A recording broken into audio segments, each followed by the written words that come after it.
안녕하세요. 드라마를 톱하보는 잼잼 리뷰입니다. 유아노의 1회가 방영됐는데요. 재미있을 줄은 알았지만 진짜 너무 재미있는 거 아닌가요? 유아노의 원작을 봤기 때문에 결말을 알고 있음에도 불구하고 믿고 본다는 말로는 부족한 소년주와 김명민이 말아주는 작품이다 보니 몰입감이 장난이 아니더라고요. 유아노 1회에서는 세상 강직하고 정의로운 판사 송판호가 아들 송호영이 저지른 뺑소니 사건을 덮기 위해 어떤 문제든 정면으로 맞선다는 삶의 신념을 버리고 증거를 인멸하고 사건을 은폐, 조작하기 시작했습니다. 정면으로 맞서는 게 가장 빠르고 확실한 해결 방법이라는 삶의 진리를 알고 있던 판호가 평소와 다른 선택을 하게 되면서 아들 호영의 사건은 점차 안 좋은 쪽으로 꼬이게 되고 충격적인 결말을 맞이하게 되는데요. 이래서 꼭 짚고 넘어가야 할 복선들과 떡밥을 간략하게 리뷰하고 폭발 사고가 일어난 2회 예고편 분석하도록 할게요. 김상현은 아버지에게 생일 선물로 받은 오토바이를 타다가 교통사고를 당했습니다.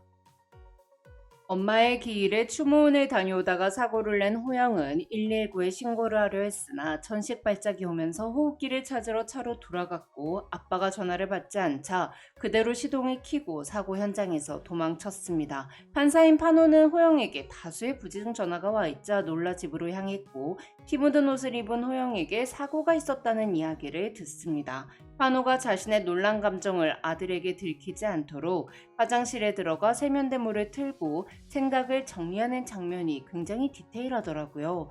판호는 자수를 하기 위해 아들을 데리고 경찰서에 갔지만 죽은 아이가 우원그룹 김강원의 아들이라는 걸 알게 되자마자 호영이를 살려야 한다는 생각밖에 들지 않았기에 호영의 자수를 만료하고 사건을 은폐하기로 결심합니다. 다행히 추모원의 CCTV는 재설치 중이라 영상이 남아있지 않았습니다. 송판호는 차에 묻은 피와 호영의 지문을 닦아내고 아들의 피 묻은 옷과 걸레를 정리하고 부서진 차의 헤드라이트를 유튜브를 보고 직접 갈았죠. 또한 호영이 몰았던 차에 오토바이가 쓸려 들어갔었기에 타이어 사이에 박힌 오토바이 파편들도 제거했어요. 그런데 이해 예고편을 보면 오토바이 파편이 완벽하게 제거가 되지 않아 문제가 생기더라고요.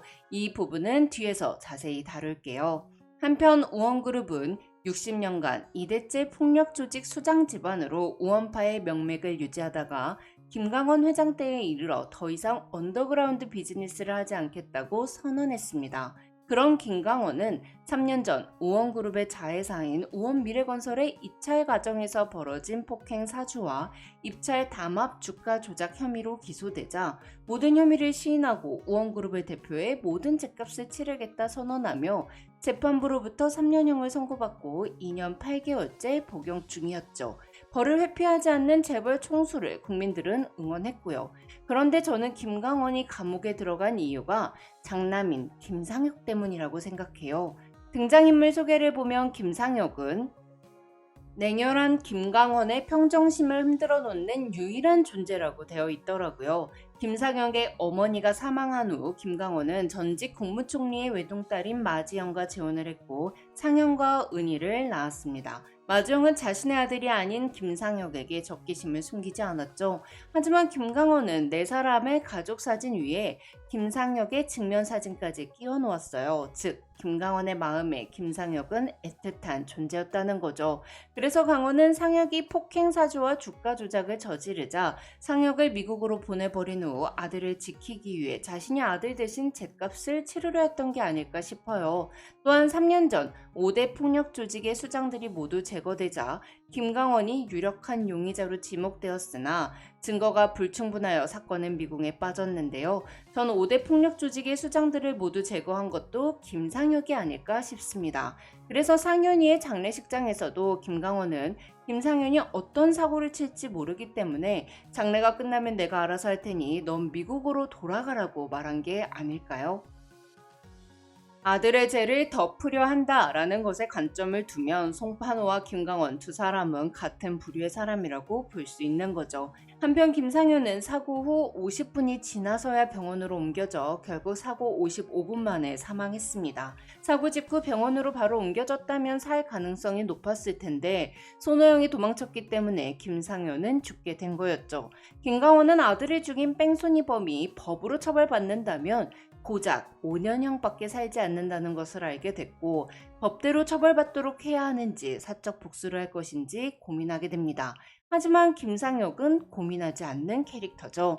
마지영에게 상현이를 죽인 게 너가 아니라는 것을 증명해보라는 이야기를 들은 김상혁은 기자들 앞에서 들깨 새끼가 사람을 뜯어 죽였으니 산 전체를 뒤져서라도 들깨를 소탕하겠다고 발표했고 즉시 우원그룹의 반대 조직인 부두파 보스 조미연을 찾아가 상현이 죽인 새끼 잡아오지 않으면 너희들이 한 짓이라고 생각하겠다며 아버지보다 먼저 나섰습니다.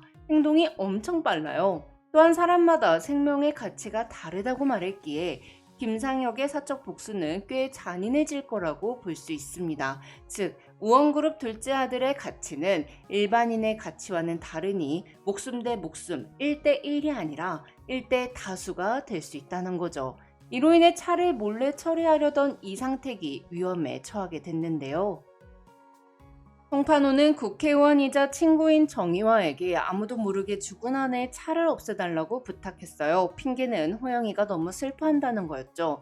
정의화는 부두파 조미연의 수아에게 연락해 차 하나를 조용히 없애달라고 했고 여기에 동원된 사람이 이상택이었습니다. 이에 예고를 보니 송판호가 형사 장재림에게 아내의 차량을 도난당했는데 아들 호영이가 슬퍼하니까 도난된 차량이 발견되면 조용히 자신에게 알려달라고 미리 부탁을 해두더라고요. 그런데 이상택이 신호 위반을 해서 경찰에게 잡히자 경찰을 폭행하고 도주해서 사건이 커졌고 송판호가 장재림의 연락을 받고 도난당한 차를 가지러 간 순간 차량 하부에서 상현이 오토바이 부품이 발견되죠.